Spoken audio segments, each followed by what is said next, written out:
नमस्कार दोस्तों, आज की वीडियो में आपका स्वागत है। आज संस्कृत के मैंने आपको पिछली वीडियो में यत्न निरूपण से संबंधित जो आभ्यंतर बाह्य प्रयत्न जो बतलाए थे और वर्णोच्चारण स्थान जो बतलाए थे उससे संबंधित ये प्रश्नोत्तरी है। और इसमें जो भी अभ्यर्थी सीटेट या सुपरटेट से संबंधित जो भी अभ्यर्थी हैं तैयारी कर रहे हैं उनके लिए यह वीडियो बहुत ही उपयोगी है।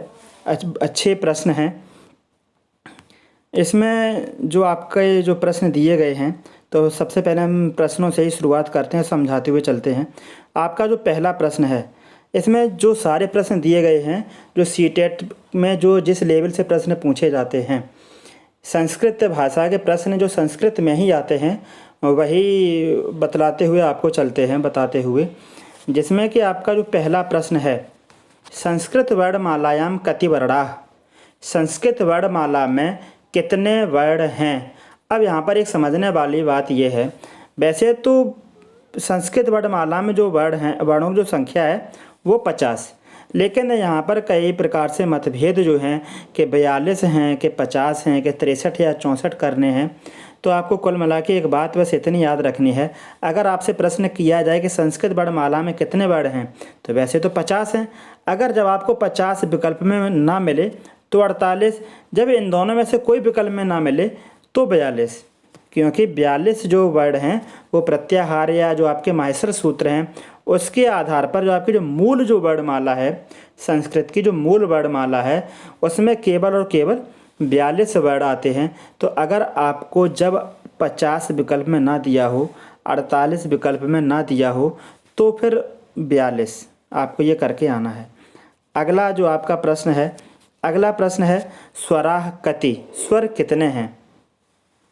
स्वर कितने हैं तो स्वरों की संख्या है संस्कृत में 13। संस्कृत में स्वरों की संख्या 13। हाँ, यदि प्रश्न यहाँ पे ये होता कि अच में स्वर कितने हैं या अच में आने वाले वर्णों की संख्या कितनी है तो 9 करते आप, या फिर या तो इसमें 13 विकल्प ना होता, 13 विकल्प की जगह पे अगर 9 होता तो आप 9 वाला आप सही करते। तो मुझे इतना यहाँ पे याद रखना है कि स्वर कितने हैं। अगर 13 दिया है तो 13, अगर जब 13 विकल्प में ना दिया हो तो 9। अगला आपका प्रश्न है व्याकरणे कति यम वर्णाः, व्याकरण में कितने यम वर्ण हैं। तो मैंने आपको अयोग वाक्य 4 भेद बताए थे। अयोग वाक्य 4 भेद होते हैं, 4 प्रकार होते हैं। एक तो अनुस्वार, एक विसर्ग, एक अर्ध विसर्ग। अर्ध विसर्ग में 2 भेद हो जाते हैं, जिह्वा मूली और उपधमानी। चौथा आपको बताया था यम वर्ण। आपको मैंने पाणिनि जो वर्णमाला बताई थी आप उसमें जाके देख सकते हैं, यम वर्ण आपको बताए थे। और यम वर्ण आपको 4 बताए थे, का, खा, गा, घा। तो व्याकरण में कितने यम वर्ण होते हैं तो व्याकरण में यम वर्ण होते हैं 4। तो इसका जो सही विकल्प होगा वो सी, यानी कि तीसरा विकल्प सही होगा, चतुः माने 4। तो 4 यम वर्ण होते हैं। और ये यम वर्ण तब माने जाते हैं, आपको बताया था कि जब कोई शब्द लिखा हो और इन शब्दों में अगर किसी शब्द में का, खा, गा, घा का द्वित्व रूप मिले और उसके साथ किसी भी वर्ग का 5वां वर्ण मिल जाए, जैसे अग्नि, गा के बाद ना मिला तो ना अपने वर्ग का 5वां है, तो यहाँ पर ये आपका यम वर्ण होगा। इसके आगे जो अगला जो प्रश्न है, एक बार मैंने आपको जो संस्कृत वर्णमाला की जो प्रश्नोत्तरी हल करवाई थी उसमें मैंने आपसे लास्ट प्रश्न, अंतिम प्रश्न छोड़ रखा था, बोला था कि ये कमेंट बॉक्स के माध्यम से इसका आपको आंसर देना है। तो वो प्रश्न ये है, का इत संज्ञक वर्णेन निष्पन्नाः प्रत्याहाराः कति सन्ति। यानी कि का जो आपका जो वर्ण है, का पे ये हलंत लगा हुआ है, इत संज्ञक वर्ण का मतलब होता है ये हलंत वर्ण है। मैंने आपको बताया भी था कि जितने हलंत वर्ण होते हैं माहेश्वर सूत्र में वो सभी इत संज्ञक वर्ण कहलाते हैं।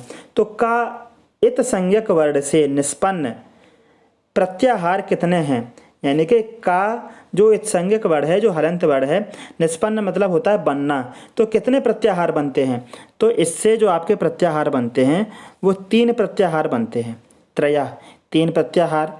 एक तो आपका बनता है एक अक, एक बनता है एक आपका प्रत्याहार बनता है उक। अक जो प्रत्याहार है उसमें आ, ई, उ, री, लरी एक में ई से लिखना स्टार्ट करेंगे आपका आ हट जाएगा, और उक में ऊ से लिखना प्रारंभ करेंगे, इसमें आ और ई दोनों हट जाएंगे, ऊ री ली। तो अक जो प्रत्याहार है ये मूल स्वरों का बोधक है, इसमें मूल स्वर आते हैं।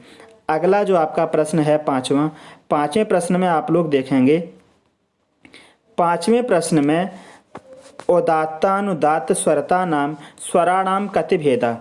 तो जब आपको बाह्य प्रयत्न बताए थे, बाह्य प्रयत्न में आपको मैंने 3 चीज़ें लास्ट में बताई थी, उदात्त, अनुदात्त और स्वरित, यानी कि ये ह्रस्व दीर्घ प्लुत के 3 भेद होते हैं, उदात्त, अनुदात्त, स्वरित।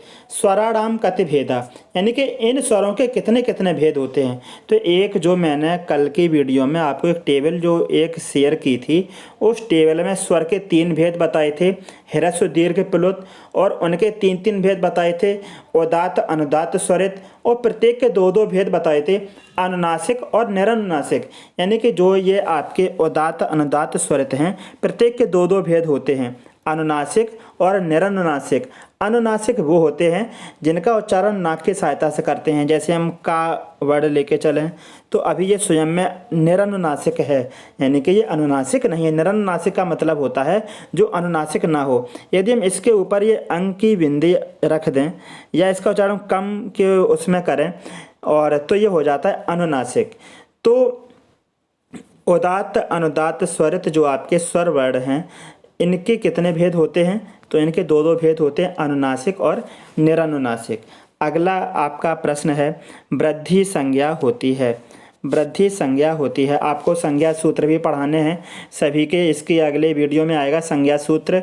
तो वृद्धि संज्ञा होती है, तो वृद्धि संज्ञा कौन कौन सी होती है? वृद्धि संज्ञा का मतलब दीर्घ से संबंधित है कि इसमें देखो पहला जो विकल्प है इसमें दीर्घ तो है लेकिन ये ई जो है ये ह्रस्व है, तो ये वाला विकल्प आपका कैंसिल हो जाता है। इसमें अगर हम देखें तो आ दीर्घ है, ये दोनों भी दीर्घ हैं, लेकिन इनकी जो संज्ञा होती है वो गुण संज्ञा होती है, ए ओ की गुण संज्ञा। अगला जो आपका विकल्प है सी, इसमें देखो इसमें ह्रस्व आ लगा हुआ है, तो ये भी आपका विकल्प कैंसिल। अब आपका बचा लास्ट वाला विकल्प। तो लास्ट वाले विकल्प में आप लोग देखेंगे, लास्ट वाले विकल्प में आपको दिया हुआ है जो आपके जो विकल्प जो लिखे हुए हैं, ये यहाँ पर आप देख रहे होंगे, दीर्घ आ है, आई है और औ है। यहाँ पे औ की मात्रा डबल लगी हुई हैं, औ। तो आप लोग देखेंगे जो आपका जो लिखा हुआ है आ, ए, औ, ये यहाँ पे आपको मात्रा थोड़ी आई सही नहीं आई है। तो जो चौथा जो विकल्प है आ है, ए है, आई है और औ पे डबल मात्रा लगी हुई हैं, तो आपका जो इसका जो सही विकल्प होगा वो होगा चौथा, यानी कि ये वाला। तो इसका जो सही विकल्प है ये वाला। तो आ, ऐ, औ इनकी वृद्धि संज्ञा होती है, क्योंकि ऐ और औ वृद्धि संज्ञक वर्ण कहलाते हैं, ऐ औ वृद्धि संज्ञक वर्ण कहलाते हैं। अगला जो आपका प्रश्न है, अगला प्रश्न है आपका ऊ वर्णस्य कति भेदा। ऊ वर्ण के कितने भेद? तो कल की वीडियो में आपको सारे वर्णों के भेद बताए थे।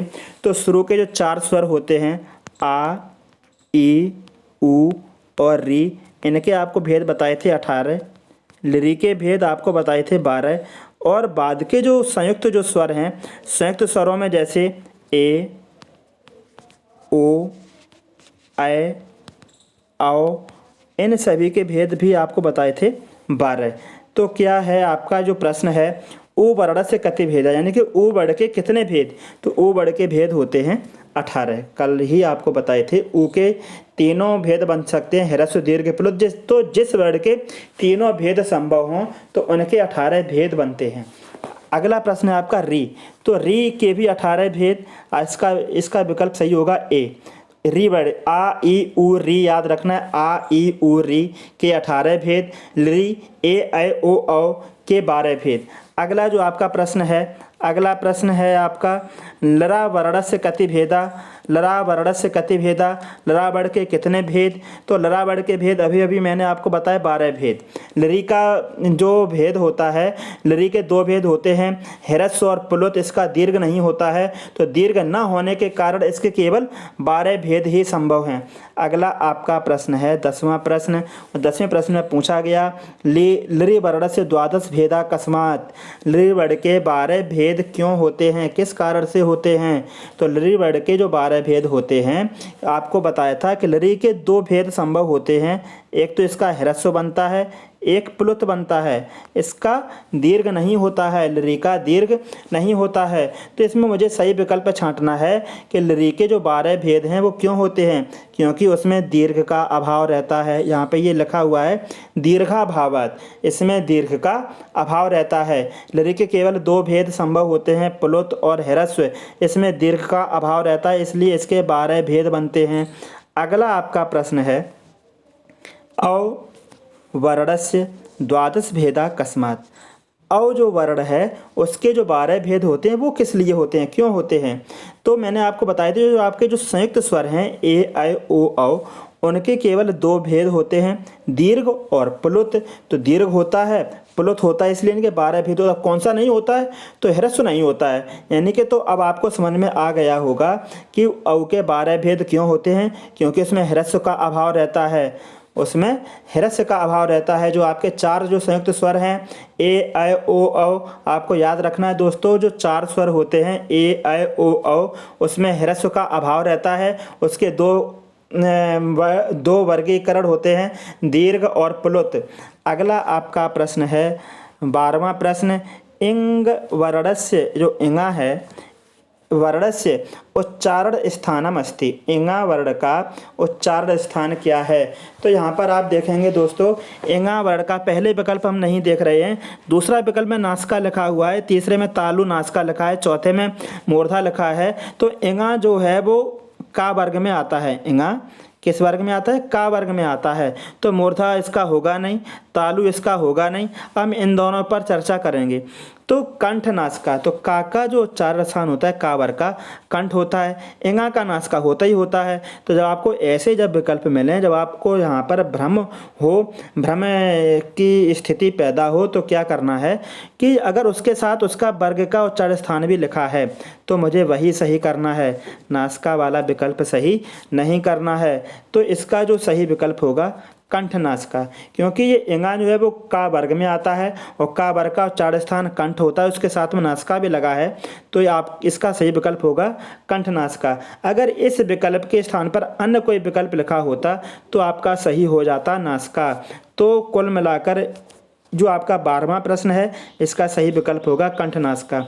13वां जो प्रश्न है हा वर्णस्य वर्गा भवति, हा वर्ग का वर्ग होता है। हा जो वर्ण है उसका वर्ग होता है। जैसे इंगा का वर्ग में आता है, छा चा वर्ग में आता है, अड़ा टा वर्ग में आता है, ना ता वर्ग में आता है। ऐसे ही आपसे ये पूछा गया जो हा है वो किस वर्ग में आता है। तो देखो हा वैसे तो ऊष्म व्यंजन है, ऊष्म व्यंजन आपके 4 होते हैं, सा सा सा हा, और ये हा का वर्ग पूछा गया। तो देखो किस प्रकार से निर्धारित करेंगे। जो आपको मैंने वर्ण उच्चारण स्थान बताए थे उसमें जो आपका पहला सूत्र बताया था अकुह विसर्जनीयानाम कंठा, अकुह विसर्जनीयानाम कंठा। तो उसमें जो होता है जो कंठ वर्ग, तो कंठ वर्ग के आते हैं का वर्ग में, तो हा जो होता है वो आपका का वर्ग में आएगा। अब आपको यहाँ पे भ्रमित होने की आवश्यकता नहीं है। अगर इस प्रकार से कोई भी प्रश्न पूछा जाए, जैसे यहाँ पे अगर हा के स्थान पर प्रश्न होता ये वाला सा कि सा वर्णस्य वर्गा भवति, तो सा का वर्ण जो है उसका वर्ग क्या होगा। तो इस सा का जो उच्चारण स्थान होता है तालु, इस सा का उच्चारण स्थान तालु, और तालु से बोला जाने वाला वर्ग है चा वर्ग, तो ये आपका होगा चा वर्ग में। इस प्रकार से फिर हम इनके वर्ग निर्धारित करते हैं। तो अगला जो आपका प्रश्न है लरी वर्ण, तो लरी वर्ण उच्चारण स्थानम अस्ति, तो लरी वर्ण का उच्चारण स्थान क्या है। तो लरी वर्ण का जो उच्चारण स्थान है इसका एक सूत्र मैंने आपको बताया था, लर तुल सानाम दंतः, लर तुल सानाम दंतः। आपको ये एक सूत्र बताया था, यानी कि लरी और ता वर्ग ला और ये वाला सा, इनके उच्चारण स्थान दंत से होते हैं। तो लरी का उच्चारण स्थान होगा आपका इसका दंत। इसका सही विकल्प होगा बी। अगला आपका प्रश्न है 15वां प्रश्न, और 15वां प्रश्न यहाँ से अब आपके यत्न के सारे प्रश्न पूछे जाएंगे यत्न निरूपण से। तो 15वां जो प्रश्न है पूछा है प्रयत्ना कति, प्रयत्न कितने होते हैं। तो कल आपको बताए थे यत्न निरूपण में 2 प्रयत्न होते हैं, एक आभ्यंतर प्रयत्न और बाह्य प्रयत्न। तो प्रयत्न कितने होते हैं, 2 होते हैं, आभ्यंतर प्रयत्न और बाह्य प्रयत्न। जिसमें आभ्यंतर प्रयत्न के 5 भेद होते हैं और बाह्य प्रयत्न के 11 भेद होते हैं। अगला आपका है अंतस्थानम प्रयत्नो वर्तते, अंतस्थ जो वर्ण हैं वो किस प्रयत्न में आते हैं, अंतस्थ वर्ण किस प्रयत्न में आते हैं। तो विव्रत जो आपका जो पहला जो विकल्प है, विव्रत स्वराणाम यानी विव्रत में स्वर आते हैं। ईसत स्पष्टम अंतस्थानम, आपको सूत्र बताया था, ईसत स्पष्टम अंतस्थानम यानी कि जो अंतस्थ वर्ण हैं वो आपके आते हैं ईसत स्पष्ट में। तो इसका जो सही विकल्प होगा ईसत स्पष्टम। आपका जो समृतम बचा इसमें आता है केवल और केवल ह्रस्व आ प्रयोग की दशा में, और स्पष्ट में सारे स्पर्श व्यंजन। तो याद रखना है विव्रतम में स्वर, ईसत स्पष्टम में अंतस्थ, समृतम में ह्रस्व आ और स्पष्टम में सारे स्पर्श वर्ण। अगला आपका प्रश्न है विव्रतम के साम विव्रत क्या है, विव्रतम के साम विव्रत क्या है। तो आपको सूत्र एक बताया था विव्रतम स्वराणाम। तो विव्रतम स्वराणाम, स्वराणाम ये आपका ये लिखा है चौथे विकल्प में, विव्रतम स्वराणाम यानी कि विव्रत प्रयत्न में स्वर आते हैं। अब आपका जो ऊष्म में जो है, ऊष्म में जो व्यंजन है वो आपके आते हैं ईसद विव्रत में, स्पर्श स्पष्ट में, अंतस्थान अभी अभी आपको बताया ईसत स्पष्ट में।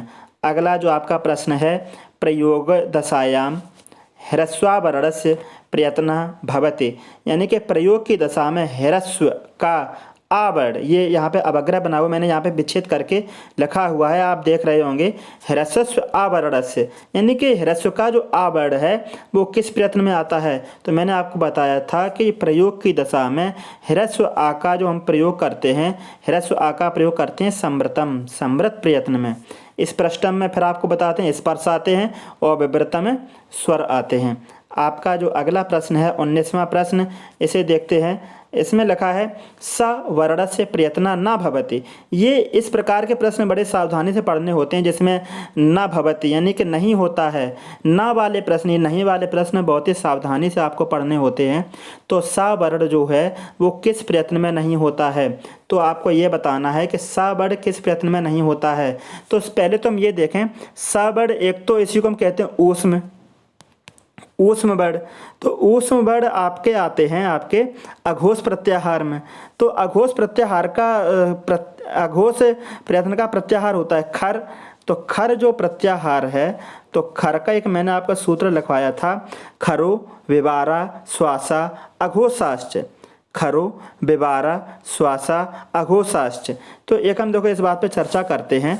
जो आपको मैंने कल बाह्य प्रयत्न के जो 11 भेद बताए थे उसमें जो आपके 3 विकल्प शुरू के जो लेके चले थे, 3 विकल्प ये रहे आपके विवार, श्वास, अघोष, विवार, श्वास, अघोष।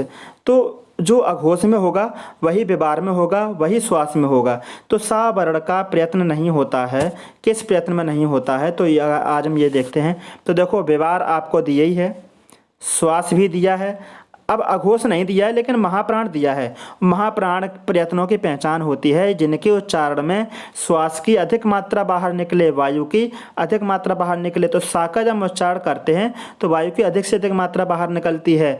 एक तरीका और बताया था महाप्राण का, जब हम सा की अंग्रेजी बनाए इस सा की, तो इसकी अंग्रेजी बनती है SH। तो जिसके साथ में एच निकल के आ जाए वो भी आपके महाप्राण होते हैं। और तीनों सा ये आपके महाप्राण में ही आते हैं। तो आपका जो इसका जो सही विकल्प होगा अब वो बचा आपका संवार, यानी कि सा जो है वो विवार में भी आता है, महाप्राण में भी आता है, श्वास में भी आता है। तो किस में नहीं आता है, संवार में नहीं आता है। संवार में सारे आपके घोष वर्ण आते हैं। घोष वर्ण यानी कि प्रत्येक वर्ग का दूसरा, तीसरा, चौथा, पाँचवा, प्रत्येक वर्ग का तीसरा, चौथा, पाँचवा आपका घोष वर्ण होता है। तो इस तरीके से आपके संवार इसका सही विकल्प होगा। अगला जो आपका प्रश्न है, अगला प्रश्न 20वां प्रश्न है आपका, संवार प्रयत्ने कति वर्णः, संवार प्रयत्न में कितने वर्ण होते हैं। तो इसका जो तीसरा जो आपको कल बताया था बाह प्रयत्न में संवार, नाद, घोष, ये 3 का एक साथ मैंने बताया था और इसका एक सूत्र भी बताया था, हसः संवारा नादा घोषाश्च। यानी कि इसमें जो प्रत्याहार प्रयुक्त होता है हस प्रत्याहार, और हस जो प्रत्याहार है इसमें प्रत्येक वर्ग के तीसरे चौथे पाँचवें वर्ड आते हैं, प्लस हा आता है और आपके अंतस्थ वर्ड आते हैं। तो हा आता है और प्लस अंतस्थ वर्ड आते हैं। तो यहाँ पे देखो वर्णों की संख्या पूछी गई कि संवार प्रयत्न में कितने वर्ण होते हैं। तो हस जो प्रत्याहार है या घोष जो प्रयत्न है, घोष और सघोष एक ही बात होती है। अघोष में 13 और सघोष में आपके आते हैं 20 वर्ड, याद रखना है। तो जो सघोष में होगा वही संवार में होगा, क्योंकि मैंने अभी आपको बताया संवार नाद घोष तीनों एक ही बात है। तो घोष में आपके 20 वर्ण होते हैं, जो आपका जो हस प्रत्याहार है उसमें वर्णों की संख्या 20 होती है। अगला जो आपका प्रश्न है, कस्मिन् प्रयत्ने त्रयोदश वर्णा न भवति, यानी कि किस प्रयत्न में 13 वर्ण, त्रयोदश मतलब 13 वर्ण, न भवन्ति नहीं होते हैं। तो किस प्रयत्न में 13 वर्ण नहीं होते हैं। तो आइए यहाँ पे हम यहाँ पर देखते हैं। तो देखो विवार, श्वास, अघोष, ये तीनों तो एक ही बात है। अभी मैंने आपको बताई कि विवार, श्वास, अघोष तीनों एक ही बात है। और अघोष में वर्ण होते हैं 13, तो अघोष में 13 होते हैं, श्वास में भी 13 होते हैं, विवार में भी 13 होते हैं। तो 13 किस में नहीं होते हैं, अल्प प्राण में नहीं होते हैं। तो इसका जो सही विकल्प होगा 21वें प्रश्न का अल्प प्राण। अल्प प्राण में 13 वर्ण नहीं होते हैं। अल्प प्राण में देखो कितने वर्ण होते हैं। अल्प प्राण जो व्यंजन वर्ण होते हैं, प्रत्येक वर्ग का पहला, तीसरा और 5वां वर्ण होता है, यानी प्रत्येक वर्ग से 3-3 वर्ण लिए तो ये हो गए आपके 15 प्लस अंतस्थ 15 4 19। तो अल्प प्राण में आपके 19 वर्ण होते हैं। अगला आपका प्रश्न है, बाह प्रयत्ना भवति, बाह प्रयत्न होते हैं, यानी कि बाह प्रयत्न कितने होते हैं। तो कल आपको बताए थे बाह प्रयत्न 11 होते हैं। बाह प्रयत्न की संख्या 11 होती है। बाह प्रयत्न की संख्या 11 होती है। विवार, श्वास, अघोष, संवार, नाद, घोष, अल्प प्राण, महाप्राण, उदात्त, अनुदात्त, स्वरित, ये आपको पिछली वीडियो में बताए थे कि बाह्य प्रयत्नों की संख्या 11 होती है, 5 आभ्यंतर प्रयत्नों की संख्या होती है। अगला जो आपका प्रश्न है, खर प्रत्याहारस्य वर्णानां प्रयत्नः भवति, खर प्रत्याहार के वर्णों का प्रयत्न होता है, यानी कि खर प्रत्याहार के जो वर्ण हैं वो किस प्रयत्न में आते हैं, उनका प्रयत्न क्या होता है। तो आपको एक सूत्र बताया था, खरो विवारा श्वासा अघोषाश्च, खरो विवारा श्वासा अघोषाश्च, यानी कि खर जो प्रत्याहार है वो 3 प्रयत्नों में आता है, विवार, श्वास और अघोष। तो यहाँ पर आप विकल्प में देख रहे होंगे, इसमें विकल्प में ना तो आपको विवार दिया है ना अघोष दिया, लेकिन श्वास दिया है। तो आप लोग देखेंगे इसका जो सही विकल्प होगा वो श्वास। श्वास जो प्रत्याहार है वो श्वास जो प्रयत्न है वो खर प्रत्याहार के वर्णों के अंतर्गत आता है। अल्प प्राण में पहले, तीसरे, 5वें होते हैं, घोष में तीसरे, चौथे, 5वें होते हैं। संवार जो है वो भी आपका घोष से ही संबंधित है, जो घोष में होगा वही संवार में होगा। तो कुल मिलाकर जो आपका जो 23वां प्रश्न है उसका सही विकल्प होगा श्वास। 24वां जो आपका प्रश्न है, माहेश्वर सूत्राणाम अपर नाम वर्तते, माहेश्वर सूत्रों का अपर नाम मतलब दूसरा नाम, यानी कि माहेश्वर सूत्रों को अन्य और किन नामों से पुकारते हैं। तो आपको बताए थे माहेश्वर सूत्रों के कई नाम होते हैं, अक्षर समामनय, पाणिनि सूत्र, प्रत्याहार सूत्र, वर्णमाला सूत्र, अक्षर वेद, वर्ण समामनय। तो इसका जो सही विकल्प होगा एते सर्वे, यानी कि उपर्युक्त सभी। तो अक्षर समामनय भी कहते हैं, प्रत्याहार सूत्र भी कहते हैं और वर्णमाला सूत्र भी कहते हैं। तो माहेश्वर सूत्राणाम अपर नाम वर्तते, तो माहेश्वर सूत्रों का अपर नाम यानी कि अन्य नाम एते सर्वे, ये सभी नाम इसके होंगे। तो आज की वीडियो की अगर आपको पीडीएफ फाइल के लिंक चाहिए तो डिस्क्रिप्शन बॉक्स में जाकर के आप पीडीएफ फाइल लिंक इसके द्वारा डाउनलोड कर सकते हैं। और ये वीडियो ज़्यादा से ज़्यादा आप लोग शेयर करें और मनोयोग से देखें। और जो भी आपको अपने सुझाव देने हो तो प्लीज़ आप लोग अपने अपने सुझाव कमेंट बॉक्स में अवश्य दें। धन्यवाद।